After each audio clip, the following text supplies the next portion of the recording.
ಸ್ನೇಹಿತರೆ, ಎಲ್ಲರಿಗೂ ನಮಸ್ಕಾರಗಳು. ಸಾಗಸ್ ಬೈ ಸಿಂಧೂರ ಚಾನಲ್ಗೆ ಮತ್ತೊಮ್ಮೆ ನಿಮ್ಮೆಲ್ಲರಿಗೂ ಸ್ವಾಗತ. ನೀವೆಲ್ಲ ನಮ್ಮ ಜೀವಿತಾವಧಿಯಲ್ಲಿ ಒಂದಲ್ಲ ಒಂದ್ಸರಿ ಭೂವೈಕುಂಠ ಅಂತಾನೆ ಕರೆಸ್ಕೊಳ್ಳುವಂತಹ ಆಂಧ್ರ ಪ್ರದೇಶದಲ್ಲಿರುವಂತಹ ತಿರುಪತಿ ತಿರುಮಲಕ್ಕೆ ಭೇಟಿ ನೀಡಿರ್ತೀವಿ. ಅಲ್ಲಿ ನೆಲೆಯಾಗಿ ನಿಂತಿರ್ತಕ್ಕಂತಹ ವೆಂಕಟೇಶ್ವರನ ದರ್ಶನವನ್ನ ಮಾಡಿರ್ತೀವಿ. ವೆಂಕಟೇಶ್ವರನನ್ನ ಮೆಚ್ಚಿಸ್ಲಿಕ್ಕೋಸ್ಕರ ನಮ್ಮ ಕೂದಲನ್ನ ಮುಡಿ ರೂಪದಲ್ಲಿ ಅಲ್ಲಿ ಕೊಟ್ಟಿರ್ತೀವಿ. ಹಾಗೆಯೇ ಹರಕೆಯ ರೂಪದಲ್ಲಿ ಹಣವನ್ನ ಅಲ್ಲಿಯ ಕಣಜಕ್ಕೆ ಹಾಕಿರ್ತೀವಿ.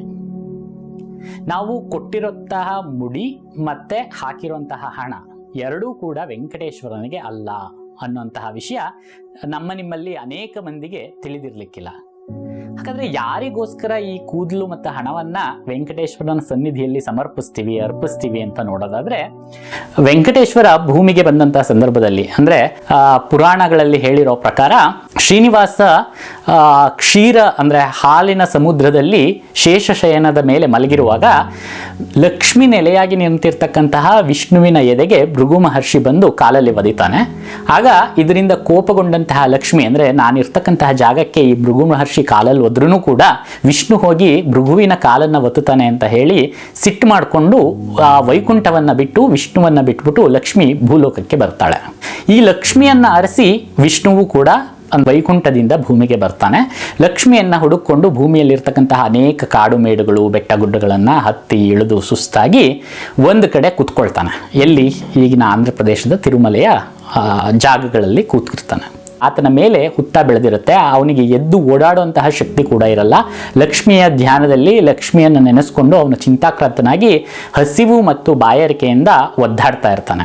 ಆತನ ಕಷ್ಟವನ್ನು ನೋಡಿದಂತಹ ಬ್ರಹ್ಮ ಮತ್ತು ಮಹೇಶ್ವರರು ಹಸುವಿನ ರೂಪವನ್ನು ಧಾರಿಸಿ ಅಲ್ಲಿ ಆ ಕ್ಷೇತ್ರದಲ್ಲಿ ಆ ಜಾಗದಲ್ಲಿ ಇರ್ತಕ್ಕಂಥ ಒಬ್ಬ ರಾಜನ ಆಸ್ಥಾನಕ್ಕೆ ಹಸುವಿನ ರೂಪದಲ್ಲಿ ಆ ಗೋಹಿಂಡಿನ ನಡುವೆ ಬಂದು ಸೇರ್ಕೊಳ್ತಾರೆ.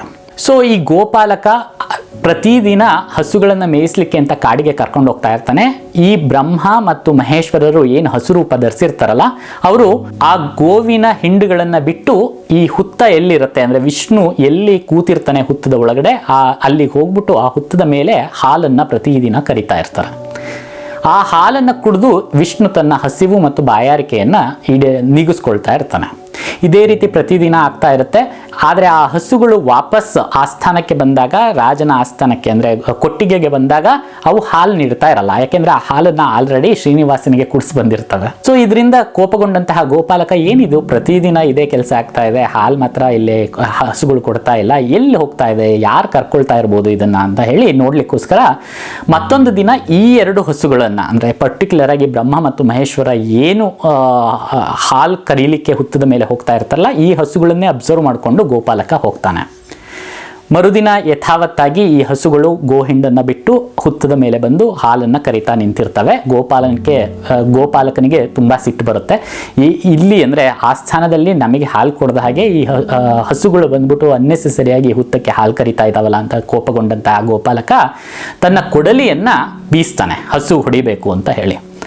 ಆ ಹಸುವಿಗೆ ಹೊಡೆಯಕ್ಕೋಸ್ಕರ ಬೀಸಿದಂತಹ ಕತ್ತಿ ಆ ಹಸು ತಪ್ಪಿಸ್ಕೊಂಡು ಹುತ್ತದಲ್ಲಿ ಇರ್ತಕ್ಕಂತಹ ಶ್ರೀನಿವಾಸ ವೆಂಕಟೇಶ್ವರನ ಹಣೆಗೆ ಬೀಳುತ್ತೆ, ತಲೆಗೆ ಬಿದ್ದು ರಕ್ತ ಸೋರ್ಲಿಕ್ಕೆ ಸ್ಟಾರ್ಟ್ ಆಗುತ್ತೆ. ಹಾಗೆಯೇ ತಲೆಯ ಮೇಲಿರ್ತಕ್ಕಂತಹ ಸ್ವಲ್ಪ ಕೂದಲು ಹೋಗ್ಬಿಟ್ಟು ಶ್ರೀನಿವಾಸ ಬೋಳ ಆಗ್ತಾ. ಶ್ರೀನಿವಾಸನ ತಲೆಯ ಕೂದಲು ಇಲ್ಲದೆ ಇರೋದನ್ನ ನೋಡಿದಂತಹ ಗಂಧರ್ವ ಕನ್ಯೆ ನೀಳಾದೇವಿ ತತ್ಕ್ಷಣ ಆಕೆಯ ಕೂದಲನ್ನು ತೆಗೆದುಬಿಟ್ಟು ಶ್ರೀನಿವಾಸನಿಗೆ ಕೊಟ್ಟು ಶ್ರೀನಿವಾಸನ ತಲೆ ಕೂದಲನ್ನ ಸರಿ ಮಾಡ್ತಾಳೆ ಅನ್ನೋದು ಸ್ಥಳ ಪುರಾಣದಲ್ಲಿ ಬರ್ತಕ್ಕಂತಹ ಒಂದು ಕತೆ. ಇದನ್ನ ಮೆಚ್ಚಿದಂತಹ ಶ್ರೀನಿವಾಸ ಅಂದ್ರೆ ಒಂದು ಹೆಣ್ಣಿಗೆ ಕೂದಲೇ ತುಂಬಾ ಸೌಂದರ್ಯದ ಪ್ರತೀಕ. ಅಂತಹ ಕೂದಲನ್ನ ನೀಳಾದೇವಿ ನನಗೋಸ್ಕರ ಅರ್ಪಿಸಿದಾಳೆ ಅನ್ನೋದು ಮೆಚ್ಚುವಂತ ಸಂಗತಿ ಅಂತ ಹೇಳ್ಬಿಟ್ಟು ವೆಂಕಟೇಶ್ವರ ನೀಳಾದೇವಿಗೆ ಒಂದು ಪ್ರಾಮಿಸ್ ಅನ್ನ ಮಾಡ್ತಾನೆ. ಏನು ಅಂತ ಹೇಳಿದ್ರೆ, ಕಲಿಯುಗದಲ್ಲಿ ನನ್ನ ಭಕ್ತರು ನನ್ನನ್ನು ನೋಡ್ಲಿಕ್ಕೆ ಅಂತ ಏನು ಬರ್ತಾರೆ, ನೀನ್ ಇವತ್ತೇನು ಕೂದಲು ಕೊಟ್ಟಿದ್ದಿಲ್ಲ ಅದನ್ನ ವಾಪಸ್ ಕೊಡ್ತಾರೆ, ತಲೆ ಕೆಡಿಸ್ಕೊಳ್ಬೇಡ.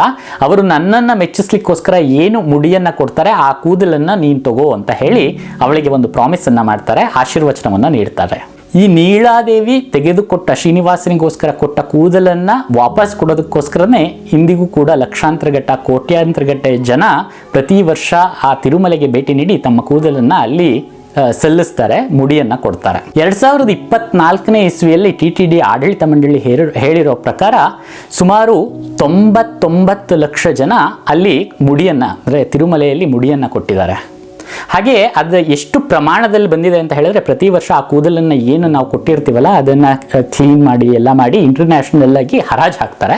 ಸೊ ಈ ಹರಾಜು ಎಷ್ಟಕ್ಕೆ ಹೋಗಿದೆ, ಎಷ್ಟು ಹಣ ಬಂದಿದೆ ಅಂತ ನೋಡೋದಾದರೆ, ಸುಮಾರು 1,00,000 kg ಕೂದಲು ಸುಮಾರು 41 ಕೋಟಿಗೆ ಹರಾಜಾಗಿದೆ. ಇಮ್ಯಾಜಿನ್ ಮಾಡ್ಕೊಳ್ಳಿ, ಎಷ್ಟು ಪ್ರಮಾಣದ ಕೂದಲನ್ನು ನಿಮ್ಮಂತಹ ಕಾಮನ್ ಭಕ್ತರು ನೀಳಾದೇವಿಗೋಸ್ಕರ ವೆಂಕಟೇಶ್ವರನ ಸನ್ನಿಧಿಯಲ್ಲಿ ಅರ್ಪಿಸ್ತಾ ಇದ್ದೀವಿ ಅಂತ. ಹಾಗೆಯೇ ಹಣದ ರೂಪದಲ್ಲಿ ನಾವು ಏನು ಹರಕೆಯನ್ನು ಕೊಡ್ತೀವಿ ಶ್ರೀ ವೆಂಕಟೇಶ್ವರನ ಸನ್ನಿಧಿಯಲ್ಲಿ, ಆತನ ಕಣಜಕ್ಕೆ ಏನು ಹಣವನ್ನು ಹಾಕ್ತೀವಿ ಅದು ಕೂಡ ವೆಂಕಟೇಶ್ವರನಿಗೆ ಅಲ್ಲ, ಮತ್ತಿನ್ಯಾರಿಗೆ? ಶ್ರೀನಿವಾಸ ಪದ್ಮಾವತಿಯರ ಮದುವೆಗೋಸ್ಕರ ಅಂದರೆ ಭೂಮಿಗೆ ಬಂದಂತಹ ಶ್ರೀ ವೆಂಕಟೇಶ್ವರ ಪದ್ಮಾವತಿಯನ್ನು ಮದುವೆ ಆಗೋ ಸಂದರ್ಭದಲ್ಲಿ ಆತನ ಕೈಯಲ್ಲಿ 1 ರೂಪಾಯಿ ಕೂಡ ಇರಲಿಲ್ಲ. ವಕುಳಾದೇವಿಯ ಮಗನಾಗಿರ್ತಕ್ಕಂತಹ ಶ್ರೀನಿವಾಸ ಆತನ ಮದುವೆಗೋಸ್ಕರ ಅಂತ ಹೇಳಿ ಕುಬೇರನ ಹತ್ರ ಸಾಲ ಮಾಡಿರ್ತಾನೆ. ಎಷ್ಟು ಸಾಲ ಮಾಡಿದ್ದಾನೆ ಅಂತ ಹೇಳಿದ್ರೆ 1,14,000 ಚಿನ್ನದ ನಾಣ್ಯಗಳನ್ನು ಆತನಿಂದ ಸಾಲ ಪಡೆದಿರ್ತಾನೆ. ಈ ಸಾಲವನ್ನು ಮರುಪಾವತಿ ಮಾಡ್ತೀನಿ ಅಂತ ಹೇಳಿ ಒಂದು ಪ್ರಾಮಿಸನ್ನು ಮಾಡಿ ಸಾಲವನ್ನು ತಗೊಂಡಿರ್ತಾನೆ. ಆ ಸಾಲದ ಮರುಪಾವತಿಗೋಸ್ಕರನೇ ನಮ್ಮಂತಹ ಭಕ್ತರು ಇಂದಿಗೂ ಕೂಡ ವೆಂಕಟೇಶ್ವರನ ಸನ್ನಿಧಿಗೆ ಹೋಗಿ ಕಣಜಕ್ಕೆ ನಮ್ಮ ಯಥಾಶಕ್ತಿಯಾಗಿ ಹಣವನ್ನು ಹಾಕ್ತಾ ಇದ್ದೀವಿ.